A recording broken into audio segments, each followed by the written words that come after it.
Akademiks, they got me feeling like I'm academics. Akademiks. What's up? What's happening? It's Big Cat. Hey, we back in this thing. K2 Goody, sleep with Cutter, El Patron. You know, the big dog on the tongue. We here to talk. We here to talk. We here to talk. We here to talk about Akademiks. He had statement to make. Basically, Akademiks claims that women rappers like Megan Thee Stallion are more interested in being influencers than making music.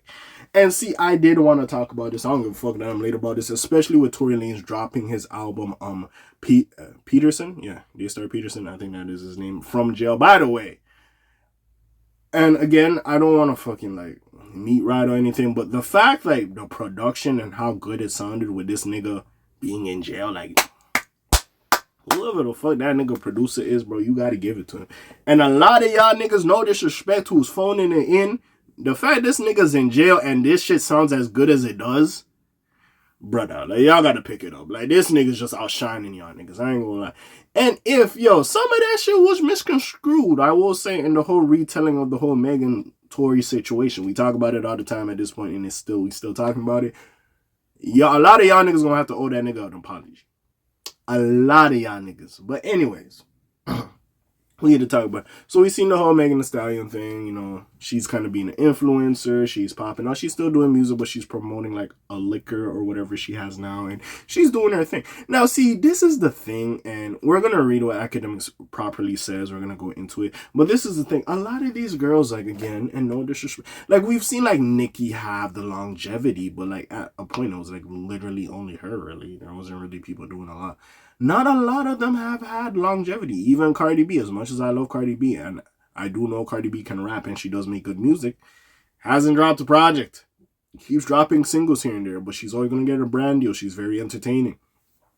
Seen it with SZA and them with the whole, like, McDonald's meals. Cardi B did one with Offset. Like, a lot of y'all is influencers. You use the music as influencers. Don't get me wrong. There's no shame in your game. You get hot, you're in the music industry, and you transition and build your career in other facets. Like doing these like brand deals, some clothing line deals with niggas and all this other shit. I personally am not mad at that. Live your life, do your shit. But then we do gotta look back when y'all try to talk your shit like you one of them ones and you a good ass MC. Like, yeah. Is you really? Because y'all ain't really doing nothing. Like, hey, as much as probably Lotto does in her spare time, she probably got investments and all this shit. I can clearly say out of the new crop, Lotto really doing her shit in this rap shit. Now, again, if you want to add a conversation, is Lotto better than Nicki? I don't know. But I would say Lotto, in my opinion, if we're just talking about rap and bodies of work, have surpassed Meg and even fucking Cardi B, if we're really having the conversation. You know what I'm saying? Because she's really in this music shit. The others, and again, get your bread. I ain't mad at it. Y'all is kind of lackadaisical in this shit.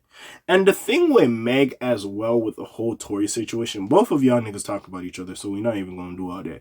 But you doing all that rah-rah with the liquor restraining order, and the man them was like, oh, I don't know when he gets out, he might try to do something to me. It's just like, bro, you're doing too much, baby girl. You're doing too much. Don't get me wrong, I'm not here to like clown somebody's trauma or make fun of somebody's trauma or whatever have you, right?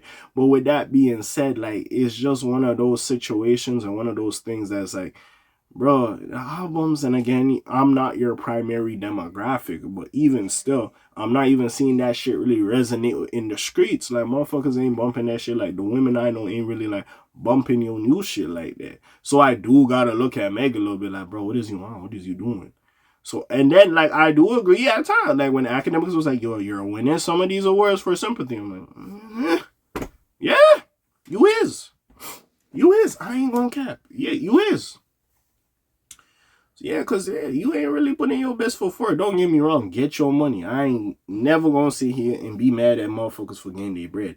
But if we really trying to have that conversation, a lot of y'all is trying to be influencers. And I'm not even mad at that. Go in there, make your music, because that shit ain't forever. That shit ain't forever. Go set up yourself and do other shit. But it just looks bad. I dropped some shit. Sorry about that. It just looks bad for Meg because, what was I going to say? Yeah, it looks bad for Meg because with Meg, like this whole Tory situation, and you're doing all this and doing all that. You let alone the man is dropping music from jail, dropped the whole project from jail, and that sounds great. It does. Now we could be biased, but it sounds good. It does. And I'm not even a Tory fan like that. And like I said, at the end of the day, Meg, you're still the victim. I'm not gonna take that away from you. But even still, I'm just looking at you like, all right, enough, bro. You're doing too much. Stop crying like the man did something to you, bro. It is what it is. As much as it is your story and how you survived and stuff, it is his story. He's saying he was locked up. He wasn't locked up on fair terms, and he's gonna keep bringing it up. So at some point, we do have to, hey, let that nigga talk his shit too. At the end of the day. Don't even get me started on the whole Milagro situation. We might be here all day if I keep going. But anyways, let's see what X said. So DJ Akademiks is someone who doesn't mind taking shots at anyone and everyone who may oppose him, including Meg Thee Stallion. In fact, for the last few years, Akademiks has been accused of mainly having women targets. He does not. I'm not gonna put that on his name. Now, he goes as hard on men as he does women. But yes, you could say maybe there's more women targets than men. I will agree with that. Anyways, although he may not see it that way, it is certainly a narrative that exists online. He has been quick to fire shots at women in the past. However, there have certainly been times when he has gone after men like Vic Mensa, Meek Mill, and Lil Baby. Recently, DJ Akademiks found himself on stream for the first time in a couple of weeks. He was returning from vacation and had a whole lot to get to, especially in light of the new Drake and Party Next Door album. During the stream, Akademiks devoted some time to congratulate Nicki Minaj and give her flowers. This subsequently led to a rant about women rappers today. Megan Thee Stallion in particular. It was here where he claimed that women rappers drop one huge album, then struggle to sell 100K first week because they want to be influencers. I'm not gonna say they want to be influencers. It's kind of like let's keep it a book. Majority of these women artists and even rappers are gonna focus on them. So Meg, Lotto, Sweetie, Glorilla, y'all is very attractive. So of course y'all gonna influence shit. The brand deal's gonna come and they gonna want you to wear some shit. Like of course you gonna do your thing. Like I understand and get your bread, rightfully so. But I feel like at times some of them, because they're seeing the money come in and they're getting a lot of money off this shit, they don't prioritize what they're, I guess, known for originally, which is the music. And that's where the fall off conversations happen and this and that and that and this. So again, we can make a case. I'm not going to say like some of them are not serious, because I do believe like Lotto, for instance, takes this shit very seriously.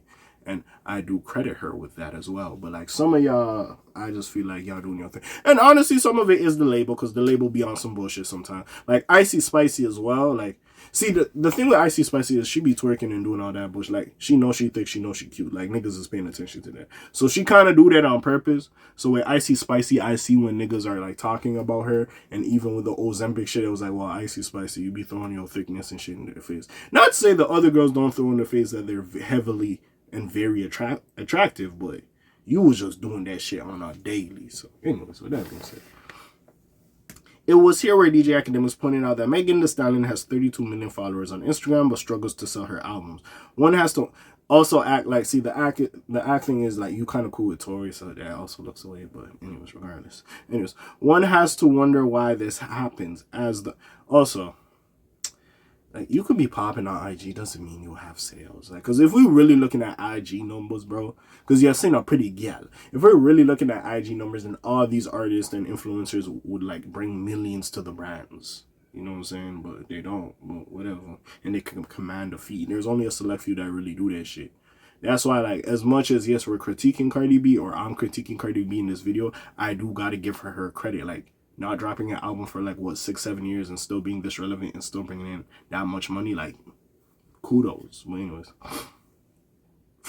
one has to wonder why this happens, as the numbers don't lie in that regard. Although it is impossible to assume an artist's intentions, as we simply do not live in their head.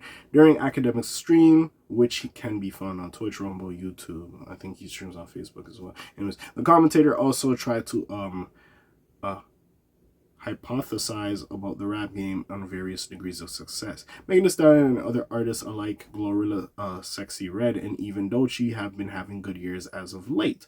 While the first week sales numbers might be weaker than anticipated, they have been able to cultivate dedicated fans, which is a huge part of the equation for sustaining success. It'll be interesting to see what they all can do in 2025. It's one of those ones, like, it's beauty, bro. Like, listen, we say it a lot in the music when they be having their little sexual innuendos, sex sales. It is what it is. They're gonna capitalize on their good looks, and I can't be mad at them for that. Yes, for some artists, it feels like y'all doing it too much and y'all forget why we were interested in you in the beginning, which is the music.